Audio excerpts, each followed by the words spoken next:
Welcome to this little tutorial. I am gonna show you how to do some quick tricks with Keyshot and Photoshop. Okay, so I'm gonna share here a little view of the Photoshop file that I'm working on.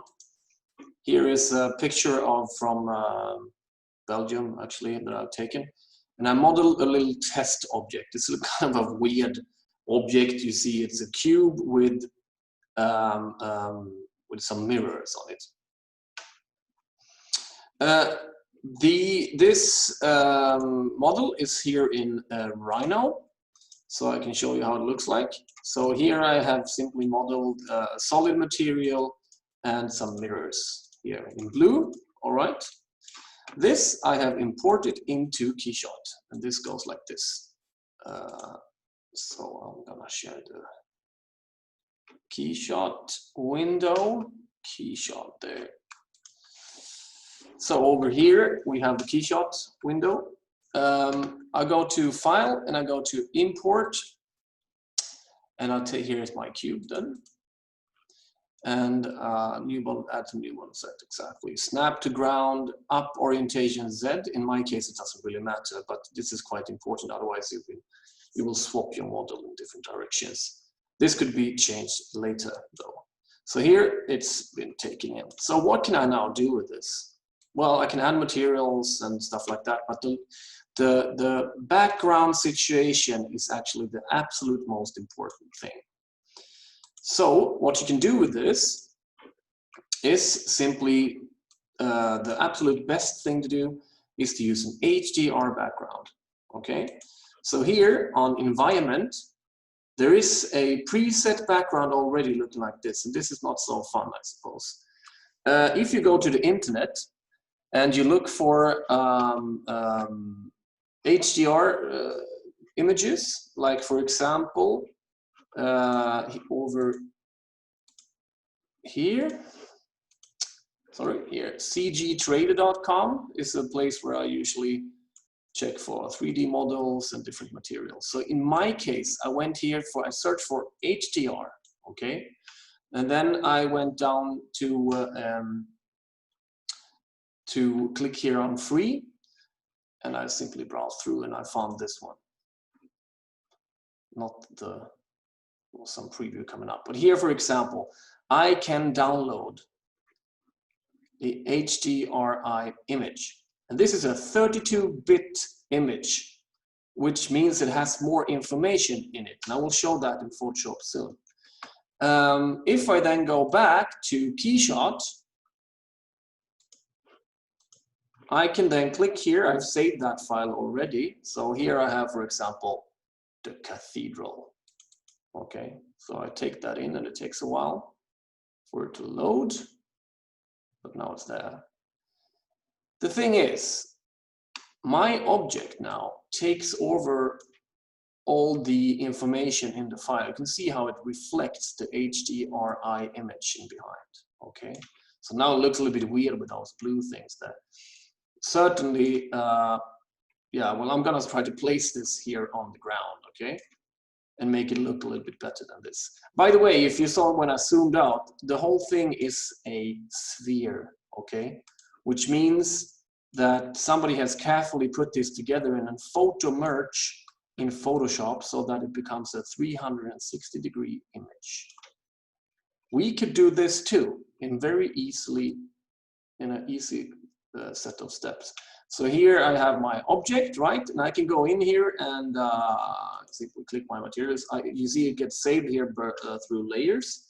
So in Rhino, I can show that again, wait a minute. Here, Rhino, I saved these two layers actually, and they get completely transferred. So you can click them that way, or you can click them also in Keyshot itself. So here on solid material, double click on it. I don't know what I can do with that. Maybe it's some kind of maybe it's plastic actually. Okay, plastic, but you can do more, of course. So I can go in here and actually fix my textures. For example, I have rendered some other stuff before. Maybe I've built already a bronze material. So here I have some files. For example, this one, well, I can actually make them look a little bit larger. So here I have made already a kind of a bronze material, okay? So if I open that one, it gets added on. And then we'll see, it's this specular stuff. Maybe I don't want that to be that way, but anyway. I can load the bump map too. Here I made a bump map on it, which means a bump map means that it gets a little bit of structure. Look at this when I zoom in. You see already that it actually has structure on it now. You see that the reflection gets distorted and stuff. So no texture for specular. Maybe I don't want to have specular there. Well, okay. I might even want to have something else. Maybe I want to have paint instead. It looks differently. It's a little bit too specular, I think. Huh? Can pull this refractive index down a little bit so it doesn't reflect so much. And then I also want to have these as mirrors. So now it's going to be a little bit more fun, I suppose. So we can go to plastic. It's not really a mirror preset anywhere here, but we can take a metal simply. And the diffuse color, well, you can do whatever you want with that one, really. I can put in some diffuse color, maybe it's a little bit lighter than it was blue before because it took it from my layers in Photoshop, you know. Then I just click OK. And you see what happens now. This is quite fun because when I zoom in, I see the chair all over the place. So what has happened now? Well, it takes the lighting conditions from the church itself, the one I'm in, and it transfers it on my object. Certainly, this could be a little bit more played around with in Photoshop so that it looks even more real. So then you can take down the effects of this material, for example. Maybe I had a diffuse color. Did I have a diffuse color? No, I didn't. I have the textures exactly in the bump map there. Great. Well, this looks pretty decent. It could be played around with much more, of course. Then one can wonder why there's a cube standing here in the church, but that's a different situation, different discussion. So it's just a test. But what if I want to have my own background? The thing is, it should reflect, of course, something similar and the light situation from the image taken. So, I mean, you could actually pull a background right now in behind here. So, for example, if I go to my folder where I had the other image, and I can simply actually pull it in, drag and drop, and it's drag and drop there. But now I have the church as background, which is a little bit weird. So here you can see, you can swap between different images. You can put in something else too. I have some other image here, maybe this one, you know, and then standing there, but it's really weird, of course, with the lighting situation. This means that you would have to build your own HDRI image, okay? So if we go to Photoshop, and we can simply use the image I put in behind here to get it to render out a different situation. So if I go to Photoshop, I'll close this one and I will open that image that I just made, that I just used in the background, namely this one. And before I do that, sorry, I want to show you how one of these HDRI images actually look like. So here they are, the HDRI. I have downloaded this one before. Okay, it looks like this when it comes down, but if you go here to mode and go down to 32 bits channel, you are then able to save it as here, radiance.hdr. Okay, so that's how it works. But what about the size of this image? It's quite large actually. So now we have something with 12,000 pixels times 6,000. So you see already, if I go back here to the original image, it gets a little bit larger. So here, this one is also, it's almost, if I type something 10,000, you see that it's actually 1 to 2 in dimensions, okay? My image isn't. So the best thing to do is, of course, make a panorama shot. But I don't have that right now. So I will go in here and kind of fake that a little bit. Of course, then the result won't get as perfect as when I actually do a panorama, but whatever. So here, I'll take this one and I'll check out, I open up the background. Let's see, am I in Photoshop now? Yes, I am, great. So here I go in and I go to image size to check out how large it is. So it's 4,000 by 3,000. I see 4,000 like that, okay. So maybe I should go to 6,000 and 4,500 height. And then if we want to have a ratio proportion from 9 to 1 to 2, I have to make this wider.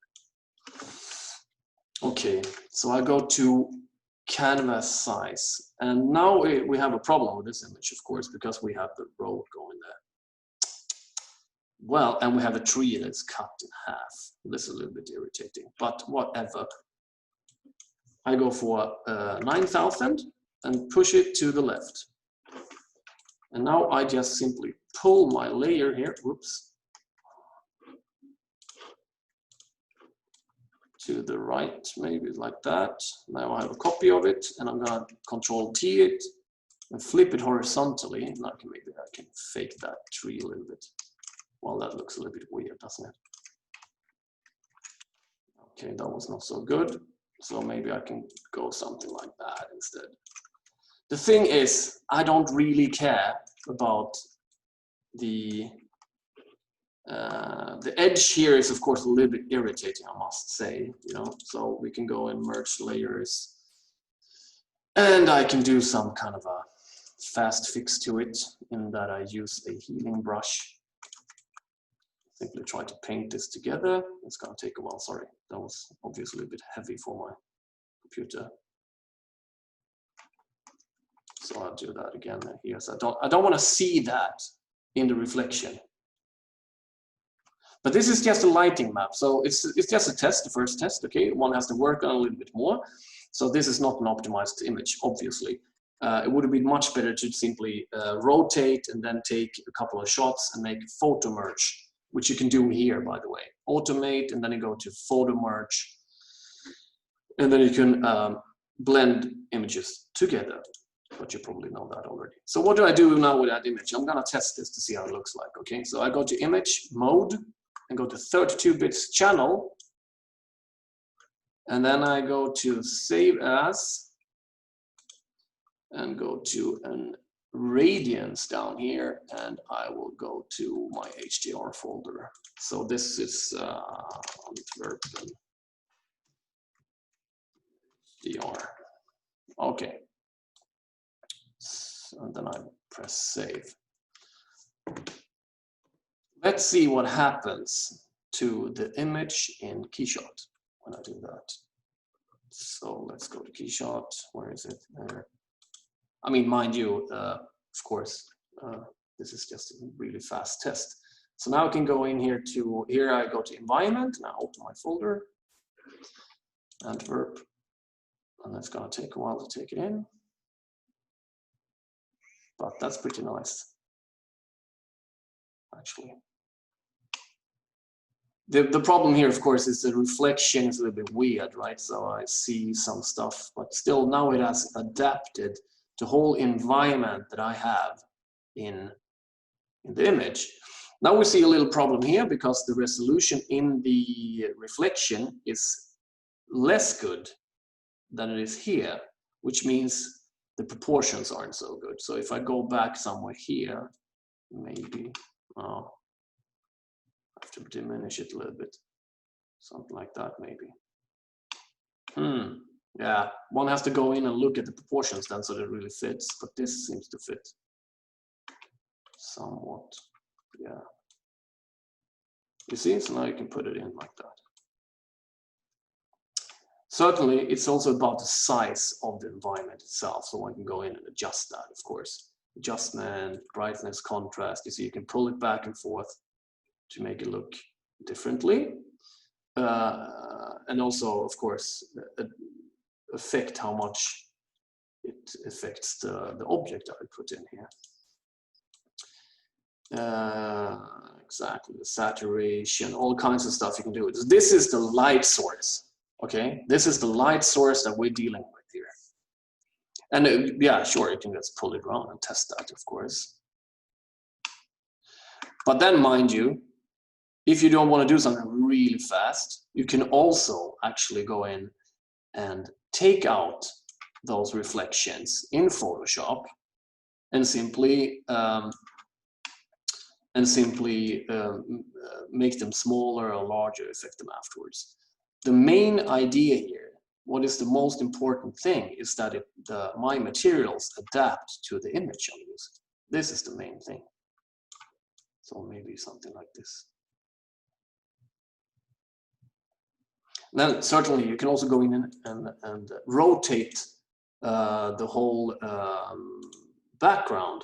Here is the size, you know, so you can pull it down. So now it's like really large. So now it looks really weird, of course. Pull this up. I can start rotating stuff. So you have to be able to find a quite good angle, and then we can see, and maybe, I mean, the viewer doesn't really know what's in behind here, so it could be whatever, really. Something like that, maybe. And then we can go in and take the size down, perhaps. And now the reflection is completely different. Yeah, then one has to, of course, fix this a little bit. Oh, sorry, no, I pulled the wrong one. So that it fits in the windows. Okay. So you see, you gotta fiddle around a little bit before you can say that you're absolutely happy with this. But it works quite well. Yeah, so what do you do now? You know, then you will have to render this. You go in here, sorry, to render, and you go to render here, or Control P. And what you can do is here, you select PSD or TIFF, and then you can include the alpha. Okay, so I'm gonna write here cube on whatever field, you know. Then I render that. Oh no, I made a really, really small rendering, I think. Yeah. So I can do that, or I can also simply swap the whole thing. I can go back to the townhouses I showed you before, and now it's gonna load in, so I can test some different stuff. And then I can simply, I have made a HDR from that image before, so now I can pull this in instead. And now this looks completely different, right? So sometimes you see the woman with the dog again there. It's a little bit weird maybe, but yeah, like this. And then I can go in and fix my HDR size. We might have something too, but I think now it's also a little bit like now my model is maybe a little bit smaller. So what do I do now? You know, so I can go into Rhino again. Then I can, how large was it? Oh yeah, so I can, maybe I make it 10 times bigger. So now, sorry. So now I just do this and I do scale from the 0 point times 10. And I simply save my file. And what happens then? I go into File, I go into Import, I pick the same file, and then I go to Update Geometry.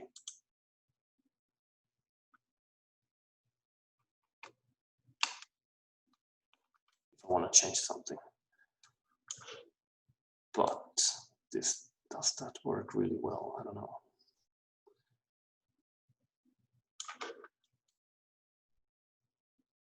So you see, my HDR map in the background is what's the woman again? I have to watch out for that, of course. So now I can put that in somewhere here. Sure, one has to fiddle around with the angle and stuff. And now I think, for example, you know, that the material on the solid one is a little bit too shiny. So maybe I go to do something else. Maybe it's actually paint instead. Or, oops, sorry.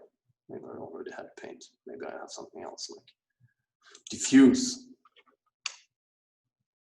And now you see my bronze material really comes out, which is quite nice.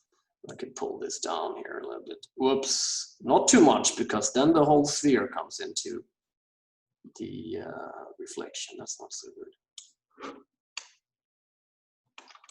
Yeah, something like this. Okay, so I can just save this too here. So let's see. No, sorry. I meant I was supposed to render it, of course. Render it cube in village or whatever. So then maybe I should make this a little bit larger. Sorry. So 1600 by 1200. Yeah. Render. And it goes so fast here too. It's fantastic, actually. Okay. Nice. So if I go into Photoshop,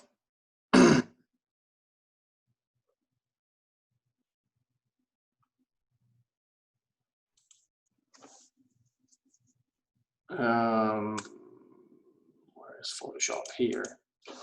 I can open both files. So if I go to open and I go to the last ones I made here,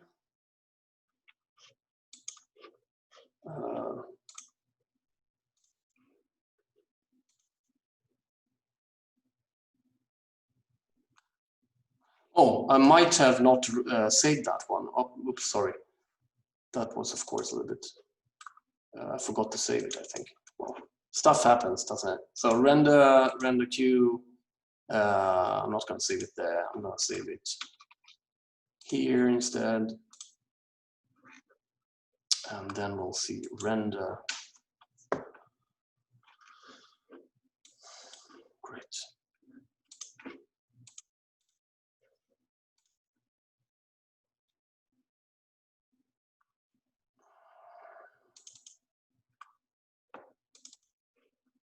So here in Photoshop, I have my cube looking like this. So what do I do now? Well, I open my window where I found the picture and I just pull it in. Click like that. Place it, pull it backwards. And now we also have a problem here with the shadow. So I really urge you guys to go in and simply do this. Instead of painting anything underneath, you go in and you simply draw a line like this. Oh, maybe I don't know how long it's gonna be, but something like that. Yeah, so you have a selection, okay? And then you go like this. You go to the layers and create automatically a effect.